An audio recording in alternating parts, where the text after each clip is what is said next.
First of all, I want to thank my colleagues who stood so strong and united in this effort from the very beginning. Your leadership truly made the difference in really bringing this case to the American people.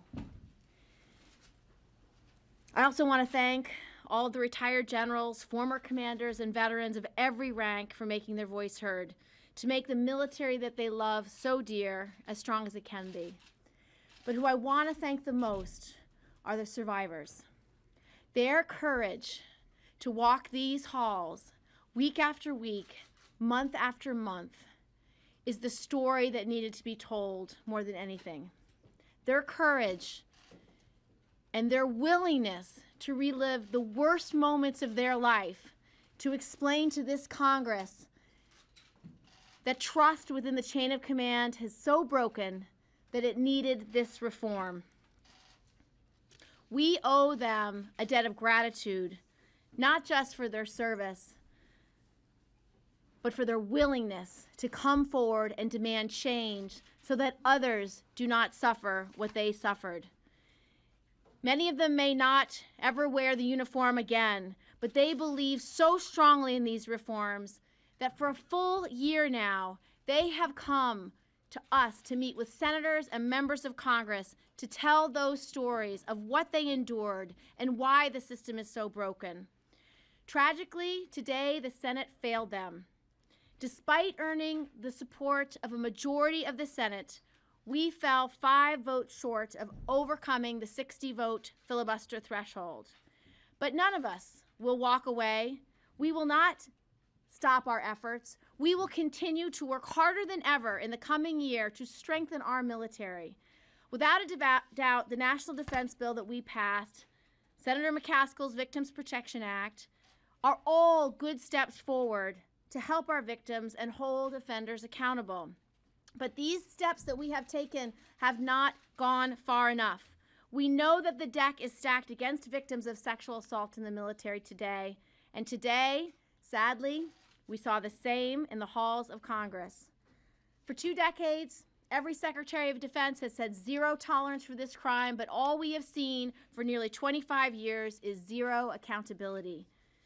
I always hoped we could do the right thing here, to deliver a military justice that is free from bias and conflicts of interest, a military justice system that is worthy of the brave men and women who fight for us.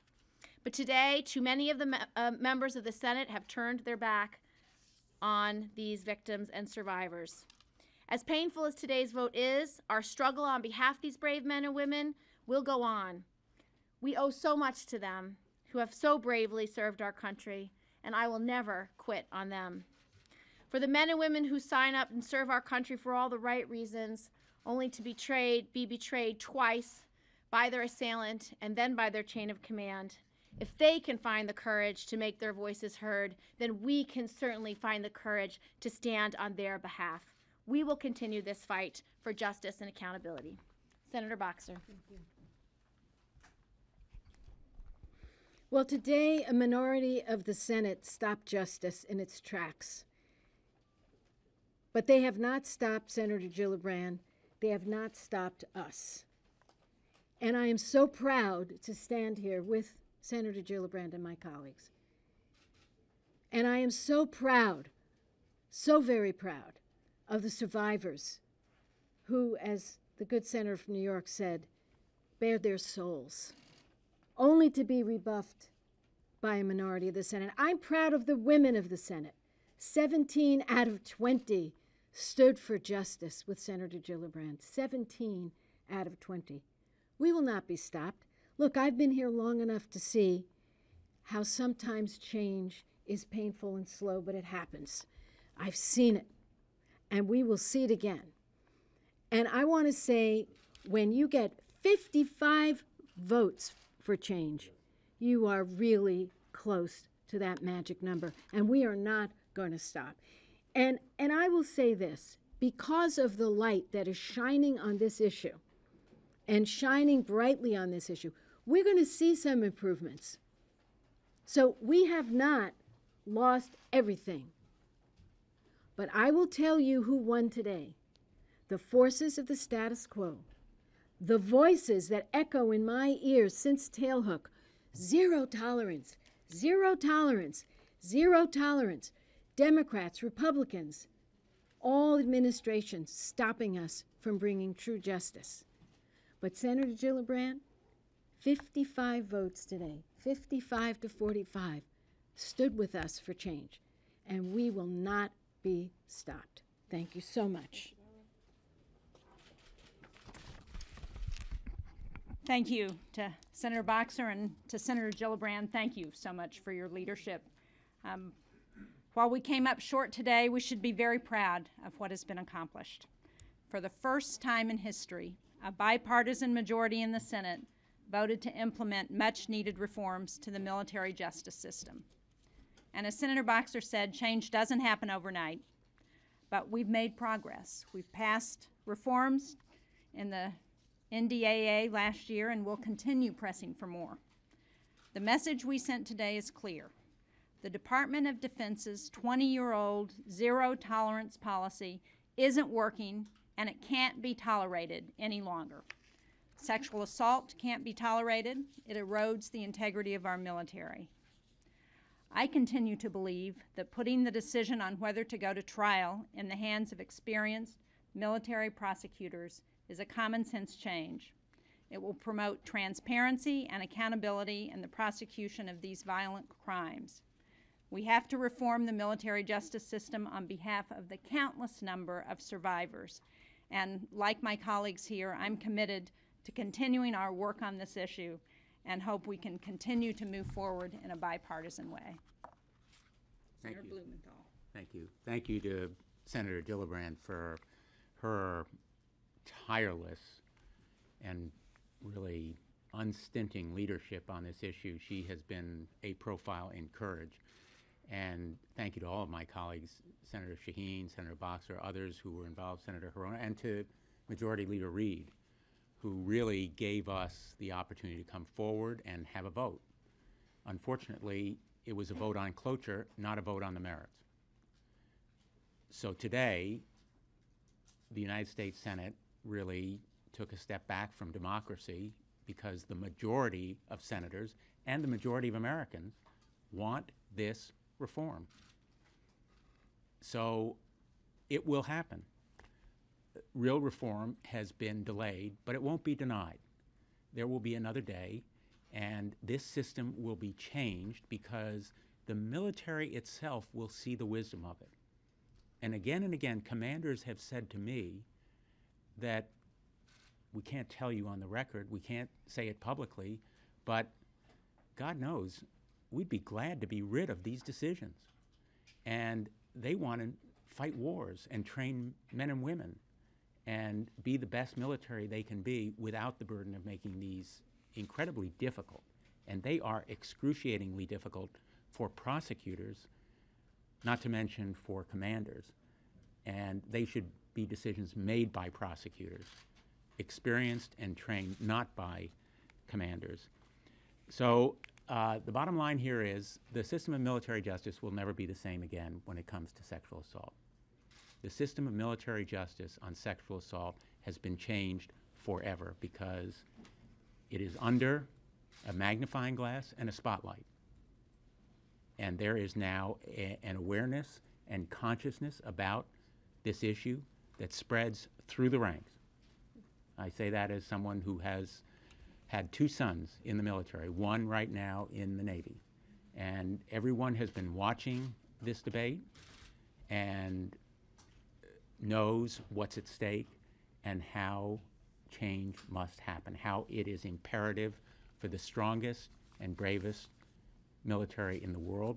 As Senator Gillibrand said so well, we need to make the system of military justice worthy of the greatest military and the greatest nation in the history of the world.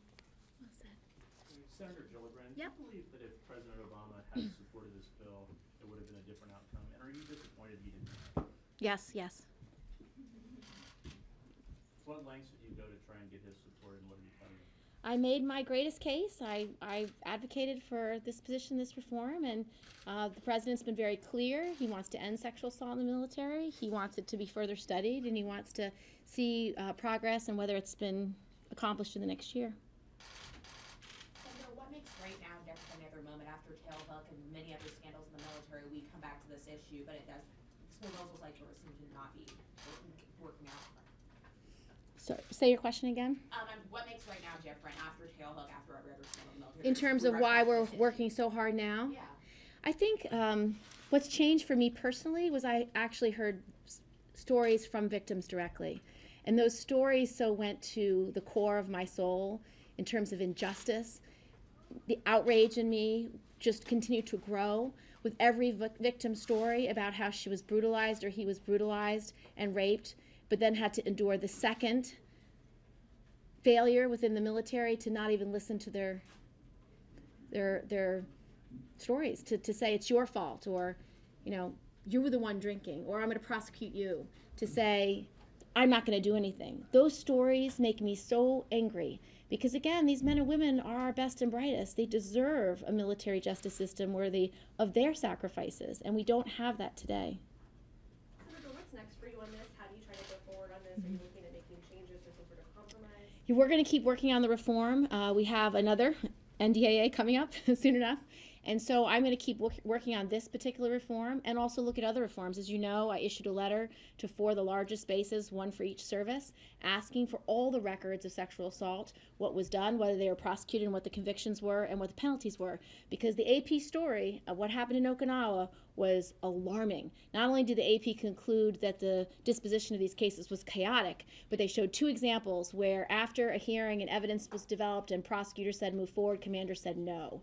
And that obviously raises grave concern for me. So we're going to look even deeper into what's actually happening and try to get that information that we've been requesting from the DoD for over a year. What was the biggest reason people told you they weren't voting for it when you were trying to get the vote? Many people said to me, Kirsten, I'm going to watch this. If it doesn't get better within the next 6 months, I'm with you next time. So for a number of people, an incremental step was more meaningful to them, and they wanted to see what happened.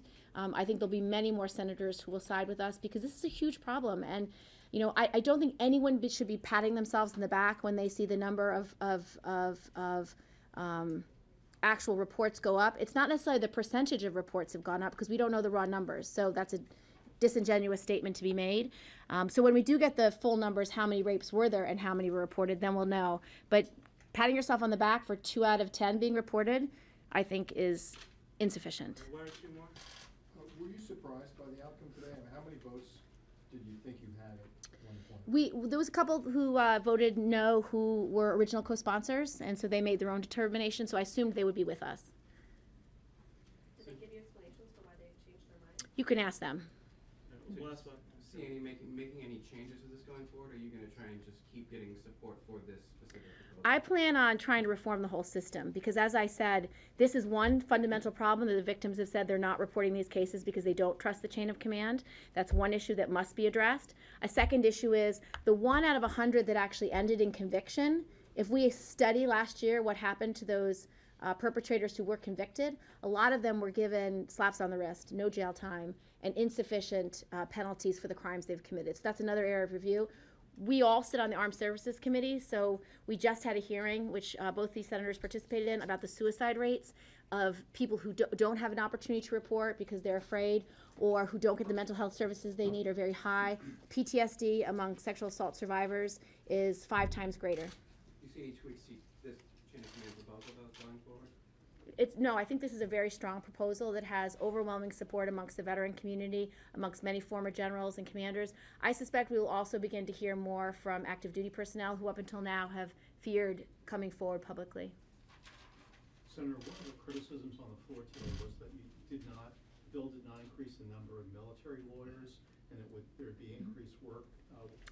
We have a letter from the Army saying that they have too many JAGs today and they need to start retiring some of them. So I don't think that is an accurate argument to say they don't have enough lawyers, because we have a letter from Army saying we have too many lawyers right now. I don't think there's an issue of the Army and of the armed services being able to staff up when they need to. I don't think there's an issue that they can't actually implement prosecuting rapists. I don't think that's a concern that the military can't handle a volume of cases.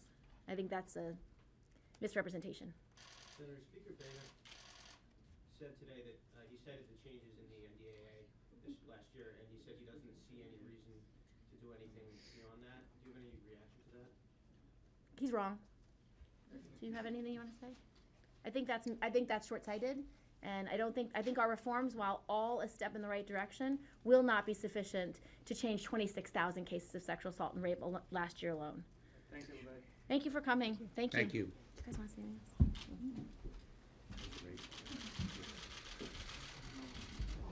Hey, how are you? Thank you for coming over. I'm sorry we didn't get our last time.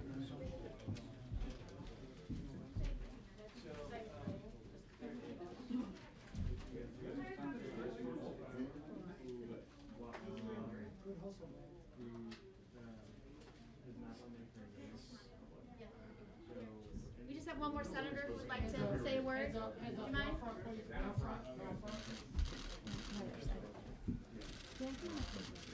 You can say a few words if you like. Go ahead, Dan. Well, today is both a sad day and an encouraging day. It's a sad day that we didn't get the 60 votes that we should have had.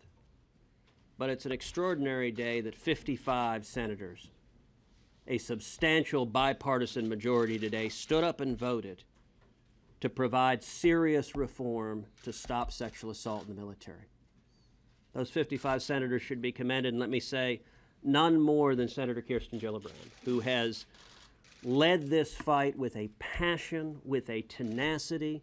There is not a member of this body that she has not pigeonholed and argued and pleaded and used every persuasive force possible to try to round up those votes.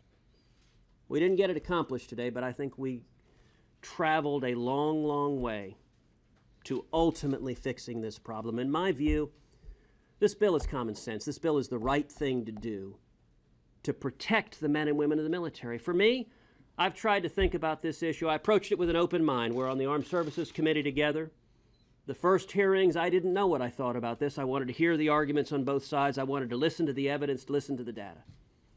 The more I heard the evidence, the data, the arguments, the more I became compelled. This is a simple, common sense reform for a couple of reasons. Number one, for decades, the military has wrestled with this problem. I believe the commanders have worked in good faith to fix this problem. They've tried over and over again, and yet they haven't been able to succeed. Despite their best efforts, what we're doing isn't working, and that to me is persuasive. We need to do something different. And secondly was the fact that a number of our strongest allies have implemented reforms just like this.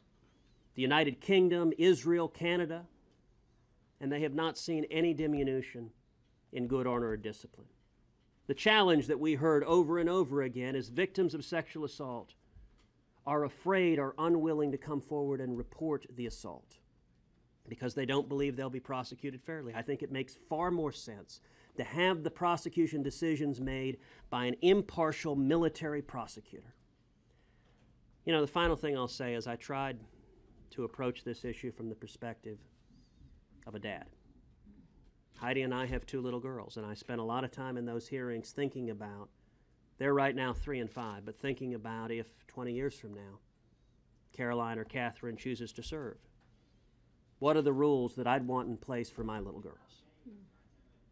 And we have seen victim after victim who was courageous enough to step forward and volunteer to defend our country, courageous enough to say, I'm willing to risk giving my life to defend this nation, but not a one of them signed up to say, I'm willing to be subject to the risk of being sexually assaulted while serving in the military. And I can tell you as a father, if my girls were old enough to serve and serving, I would want the rule to be that if there's an assault, that there's an impartial military prosecutor making the decision to go forward, because what that does is it deters the assault in the first place. This is a pro-military bill because this is about protecting every man and woman who serves in the armed services. Every soldier, sailor, airman, and Marine should be free from sexual violence, sexual assault. I salute Senator Gillibrand. I salute all of the Republicans and Democrats who came together on this, and I am encouraged that 55 votes is an historic threshold, and we're just a few votes away from fundamentally changing how the military approaches this to finally fix the problem and defend the men and women of the military. Dan Beneček, our congressman from the House who's leading this legislation in the House of Representatives. Dan Beneček. This is not over. I really commend Senator Gillibrand for leading the charge on this. You know, as a physician, I know the devastation that faces victims of sexual assault. This is a crisis in our military. We're just not going to give up on it. You know, my daughter's a 5-year veteran of the Navy. As a dad, I certainly understand the comments. We're going to continue to work on it. I think that victims need to feel safe to come forward. That's the bottom line. So we're going to continue working. Thanks. Thank you, Congressman. Thank you. Yeah. Thanks. Well said. Thank you, Ted. I think we can go. We did all the questions already. Thank you.